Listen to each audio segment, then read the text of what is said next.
better technique because 50-50. If 12 rounds, Crawford win, I think.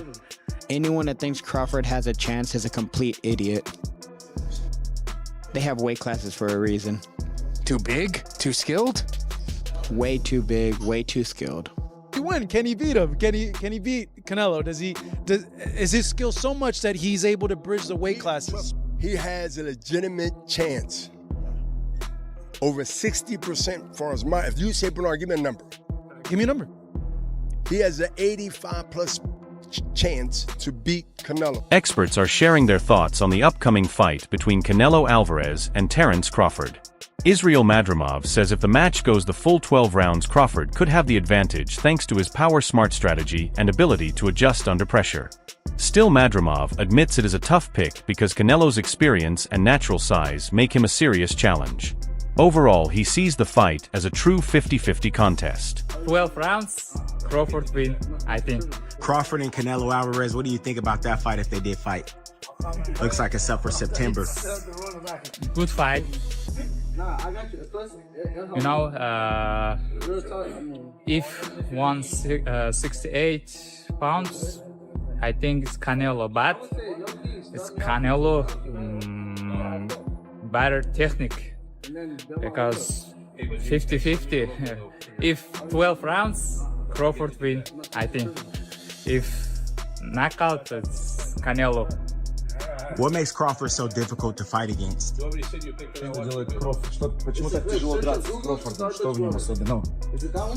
He has power, smart, in more practical. He has more experience. When talk first started about Canelo Alvarez fighting Terence Crawford, most people quickly saw Canelo as the clear favorite. The reasoning made sense since Canelo had already proven himself in bigger weight classes, while Crawford was just moving up from welterweight. Showbiz the adult pointed out how one-sided the matchup looked in the beginning. But once training camp clips and photos of Crawford came out, the story changed. Crawford looked stronger, faster, and well-adjusted to the higher weight. Instead of being overmatched, he appeared sharp and ready to bring his full skill set into the new division. This shift shows how fast opinions in boxing can change once real preparation and form are on display. Grounds to stand on. Now, the other second point that I think is becoming a fact is this. This fight was initially kind of a one-sided credited fight, where if Terence Crawford beats Saul Canelo Alvarez, he's on a Mount Rushmore. If Saul Canelo Alvarez beats Bud Crawford, it's kind of like, of course. But now the Bud Buddies has gone across all of social media and attacked social media so impactfully, like a plague, that now it's starting to give more value if Saul Canelo Alvarez wins. And let me tell you what I mean. You cannot tell everybody they're haters and they're stupid for thinking Canelo wins and say, hey, y'all gonna find out come September 13th how great Bud Crawford is. And you speak Crawford up, you know, you say, yeah, you said the same thing about Spence and Crawford that beat all these. Ah! You just don't know. You know, you have all these all-time great fighters saying that Crawford wins. So come September 14th, if Saul Canelo Alvarez has beaten Crawford or destroyed him, you can't take it back now. You're gonna have to be like, Saul Canelo Alvarez is on Mount Rushmore, right? I mean, you can't go this heavy all over social media and in which social media controls media. So it's everything. You can't flood social media like this and just wave after wave talk about how Bud is going to whoop Canelo and forget boots and all the preparation, all that stuff. And then if Canelo wins, you don't have the same energy. Rolly Romero speaks for those who doubt Crawford can overcome the weight jump. He points out that weight classes exist for a reason, to keep fights fair and prevent big size mismatches. Rolly believes Crawford, no matter how skilled, is taking a serious gamble by moving up so far. He reminds fans that history shows many fighters who went beyond their natural weight ended up struggling against naturally bigger men. To him, the gap in skill cannot erase the difference in size. He stresses that Crawford's success at 147 does not guarantee the same results at 168, especially against Canelo, who has ruled the super middleweight division for years. Canelo, we got Terence Crawford. That's going to happen in the fall. It's going to happen here in Sin City, your hometown. How do you feel about that matchup? Anyone that thinks Crawford has a chance is a complete idiot. They have weight classes for a reason. Too big? Too skilled? Way too big, way too skilled. And this isn't a skill matchup. It has nothing to do with skill. It has to do with weight. Bernard Hopkins is more than a respected voice. He is a legend known for his ring IQ and long-lasting career. That is why his claim that Crawford has an 85% chance to win is surprising. Hopkins points to Crawford's smart style, patience, and tactical awareness as the keys that could frustrate Canelo. He notes that Crawford's ability to adapt, whether by changing strategy during a fight or switching stances, has always been his biggest strength. Hopkins believes these tools can limit Canelo's counters and pressure. From his own experience, he also knows that size disadvantages can be managed if a fighter stays committed to the game plan. By giving Crawford such high odds, Hopkins puts him in a position of psychological strength, turning the fight into a chance to prove greatness. On the other hand, David Benavidez takes a more practical view, picking Canelo to win, because he feels the natural size gap will be the deciding factor. Does he win? Can he beat him? Can he beat Canelo? Is his skill so much that he's able to bridge the weight classes? He has a legitimate chance. Over 60% for as if you say Bernard, give me a number. Give me a number. He has an 85+ chance to beat Canelo. Why? He's not going in there to prove something, which will fall into Canelo's hand. He would love for him to prove something. That means you will stay there and try to prove something. But to go in there and to let him know, establish that from the first round, that I belong, without showing that I am tough. I earned my position to be here. And I want to show you, even though you're being stubborn, that your time not only have came, but it's gone. He ain't gonna surrender and say I slowed up, so I'm gonna act like it. No, he has to be shown, and it has to be early. Benavidez points out that Canelo has spent most of his career at higher weights, and is used to dealing with strong opponents at 168. Crawford, on the other hand, is stepping into unfamiliar ground. For Benavidez, the difference between a natural super middleweight and a welterweight moving up several divisions is just too big. He explains this is not about doubting Crawford's skill, but about recognizing how important comfort and experience are at the highest level. In his view, Canelo's years of fighting in these weight classes give him an advantage that Crawford simply does not have. Is choosing Canelo Alvarez to win over Terence Crawford. With that said, David Benavidez has finally given a straight and probably his final prediction for this fight, with him choosing Canelo Alvarez. Now, Benavidez, however, made it perfectly clear that despite him choosing Canelo Alvarez over Terence Crawford, this doesn't necessarily mean that he's actually rooting or backing up Canelo Alvarez. In an interview posted on the Rob's World of Boxing YouTube channel, David Benavidez explained that Terence Crawford, who's pretty much jumping 3 weight divisions in comparison to Canelo, who Benavidez views as a natural super middleweight, will be this fight's biggest deciding factor. Once again, Benavidez clarified that he's not saying that he wants Canelo to win. However, given the circumstances, his prediction is fueled by the weight division argument and not by his emotional or personal views regarding Canelo or Terence Crawford. Tim Bradley views the fight from another angle. He sees Crawford as the sharper technician who can outthink and outmaneuver Canelo. Bradley highlights how Crawford's skill in making mid-fight adjustments has helped him dominate every division he has entered without much trouble. He believes Canelo's slower pace and reliance on timing could be exposed by Crawford's versatility. Bradley is clear in his stance. He expects Crawford's ring IQ and accuracy to be too much for Canelo. For him, this is not just an opinion, but a prediction based on Crawford's proven record of winning through adaptability. Yo, real quick, just got done. I woke up 3 a.m. I don't know, someone told me to study Canelo, study Crawford. Crawford about to beat the shit out of Canelo Alvarez.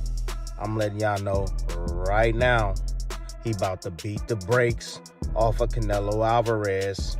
Yes, he is. Brian Bomac McIntyre, Crawford's longtime trainer, pushes back against worries about the size gap. He points out that even though Canelo fights at higher weights, he is not the biggest super middleweight in the division. Bomac describes Canelo as a compact fighter who depends more on strength and technique than pure size. From his view, the difference in weight is not as serious as critics suggest. His confidence comes from years of working closely with Crawford and seeing his conditioning up close. After countless sparring sessions, Bomac is certain Crawford has the physical tools to handle whatever Canelo brings. His belief is not just talk, but based on experience guiding Crawford through challenges many thought he could not overcome. Right. Yeah. Now, Canelo is the bigger guy, right? But he ain't the bigger guy. That's what they say. They say he's wider, he's got more mass. How are you feeling about Bud going in there taking on Canelo's power? Hey, shit. I don't give a fuck about that power. Well, how you beat power? Speed. You said what? Speed. And what else? IQ. Timing. That's why you're the coach and I'm not. I mean, you make some good, you got some good answers, but that power ain't gonna be able to sustain throughout the fight. Watch. And he usually slows down between 6 and 7. You slow down, that's a fucking wrap. Renowned trainer Robert Garcia also favors Crawford putting skill above size. He points to many moments in boxing history where technique proved stronger than physical advantages. Garcia sees Crawford as the kind of fighter who challenges traditional thinking. While he admits size can play a role, he stresses that true greatness comes from execution and skill. He highlights Crawford's patience, ring control, and timing as the factors that could decide the fight against Canelo. By siding with Crawford, Garcia strengthens the case that boxing is as much about intelligence as it is about physical dimensions. What are your thoughts on Canelo versus Crawford? Highly anticipated fight, quickly approaching. I know a lot of people are not very excited about that fight, and they think the size difference, huge difference. But Crawford's big, man. Crawford's a very strong fighter. He's a very smart fighter also. So look, the way Canelo's been fighting his last couple of fights, where he's just looking for one punch at a time and maybe not doing enough to hurt his opponents, maybe not doing enough to finish them off. I could see Crawford pulling it off. Decision? I think Crawford could pull off a decision because he's fast, he's smart, and he doesn't need to run. He could stay around Canelo and just pretty much focus on winning a decision, because I don't think he could knock out Canelo, but he could definitely win a decision. Marcus Brown offers a rare behind-the-scenes perspective. He explains that Crawford does not just spar with fighters his own size, but often chooses bigger opponents, including heavyweights, to sharpen his reflexes and test his toughness. Brown believes this is the best preparation for someone like Canelo. It ensures Crawford will not be surprised by heavy punches, because he has already dealt with them in training. Instead, he will enter the ring calm and ready, having practiced these situations many times. This kind of work builds both physical strength and mental confidence. Brown argues this is why Crawford's move up in weight will not be as difficult as many expect. Just two more questions for you, man. Just would love to get your thoughts on, we got the mega fight, the big fight, Crawford, Canelo. Crawford said forget all that, catch weight and anything like that. You're going straight up to 168. What do you think about that? How much of a chance do you give him? Or who do you favor in that fight? I got love for both of them. I like both of them. I'm a fan of both of them, but I'm going with Crawford. Typically fighters, they don't want to say who they want to go for because they don't want to be biased. And much respect to Canelo, but I'm going Bud. Is there a particular reason why? Like, you're a guy that moved up in weight, so you know exactly what it feels like to get hit by these bigger guys. Is that something that's gonna play in the back of his head? Like, of course, gotta watch out. It is, but it's not, because at the end of the day, it's not like he just been in there, got in there with somebody bigger than him. He's always probably been sparring with bigger guys. You know what I'm saying? It's that boxing IQ, which William Skull didn't put up no fight, but he showed somewhat of a blueprint to get this guy, in a space where he's confused. And he can't touch the target that's in front of him. You know what I'm saying? And I just think Bud got that IQ. Is that the same thing that you do in your fights? Because, like you said, your last fight was in 2023. That was your first time moving up. Obviously, you beat the guy pretty easily. But is that something where you're just like, I know I can beat this guy, I know I got the skills, but yeah, he's a little bit of a bigger guy than me. I gotta, Right, because this sport is about, hitting and not getting hit, swimming without getting wet, and taking the least amount of punishment. So, you gotta just, be smart and crafty in it. Just last one for you. And I know you said you gotta be smart, crafty, and things like that. But I know you're also like a really prideful guy. Like I know a couple people that know you in Staten Island, and they always tell me, Mark's is a cool guy, a real prideful guy, never wants to lose at anything. You pick it, motherfucker want to win at the. I hate losing more than I love winning. Errol Spence Jr. gives Crawford credit for his power, but believes Canelo's body shots will decide the fight. He notes that Canelo's steady focus on breaking down the body has worn out some of the toughest opponents in boxing. While Crawford has shown knockout power even against strong, durable fighters, Spence doubts it will be enough to slow Canelo's constant pressure. He predicts the fight will end before the final bell, with Canelo winning through accumulated damage. Spence's view carries weight since he has faced Crawford himself and knows how hard he punches, yet he still trusts Canelo's proven ability to break down even the most skilled challengers. What is his prediction for the fight? So he finally gives it, and it is the following. He said that Terence Crawford's power is real, and he's felt his power is real, but those body shots from Canelo Alvarez are different. And he said he expects Terence Crawford to get knocked out somewhere around the 10th or the 11th round. Doesn't see it going the distance, and as a result, I'm sure there's going to be a lot of people think that Errol Spence Jr. is just hating. And I got to tell you, if he was just hating, he would have the right to do it. Why is that? Because that is exactly what Terence Crawford has been doing to him ever since that fight got done. Terence Crawford was asked who his best wins were, and he didn't mention Errol Spence Jr. He mentioned Victor Postol. So I guess, hey man, what's good for the goose is good for the gander. So Errol is not holding back his opinion on the fight and says Canelo's gonna knock out Terence Crawford. Now let's look at it for a second and think, is that a realistic prediction? Well, it is. Just like many people picked Terence Crawford to beat Errol Spence Jr. and the entire time that they said that, I was like, yep, he could absolutely get that done. I take Errol in that fight, but I would not be surprised. I'm not writing out that Terence Crawford could win that fight. Bradley strengthens his argument by pointing to Canelo's recent struggles. He reminds fans that William Skull, a relatively lesser-known opponent, went the distance with Canelo and managed to slow his offense. If someone like Skull could do that, Bradley argues, then a top-level technician like Crawford should have even more success. He emphasizes that Crawford is not just highly skilled but is widely regarded as the best pound-for-pound boxer today. That recognition highlights his dominance.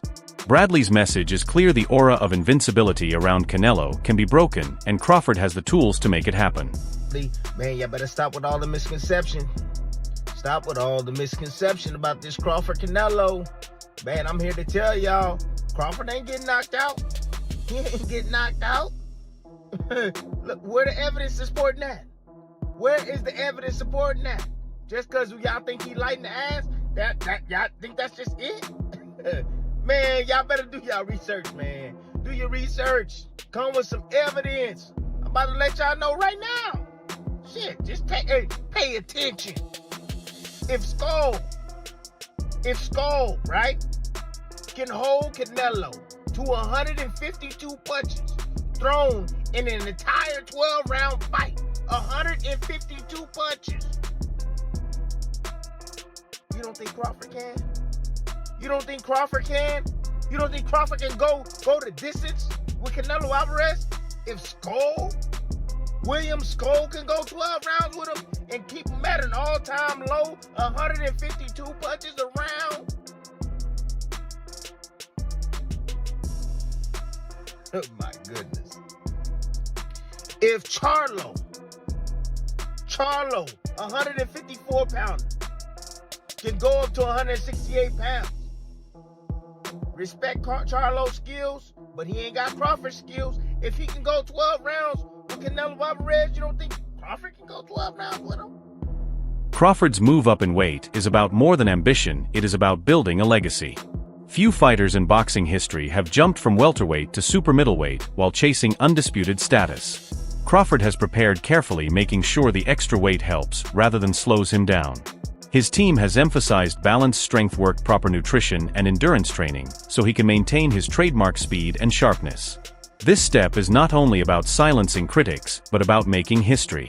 If he wins, Crawford will join the rare greats who pushed past weight limits and expectations to achieve greatness. Around at these big weights, but the fact is, his fight night weight was 169 let's just call it 170 pounds, which is huge, absolutely huge for a 154 pounder. Especially, it's just shocked me that he's come up from 135 and now he's still putting on that much weight. He's rehydrating that much at 154. And indeed, to bring us even closer to the modern day, the thing that was posted, and again, this is the second time we've seen this, is why I'm kind of thinking there's a bit of a theme here with Crawford posting his weight when he's not actually in full training camp. On February the 9th, 2025, he posted an Instagram story and he showed himself weighing 186 pounds on a gym scale. Now, that's so much bigger than I imagined Crawford would be. I never thought this guy would walk around at 186 pounds, which for anyone who needs the conversion is just over 84 kilograms. And now look, it's not an unthinkable weight for someone, but for someone who has fought as low as Crawford has, who is generally as lean and as in shape as Crawford is, that's a lot of weight. That wraps up today's video. Stay tuned for more and see you next time.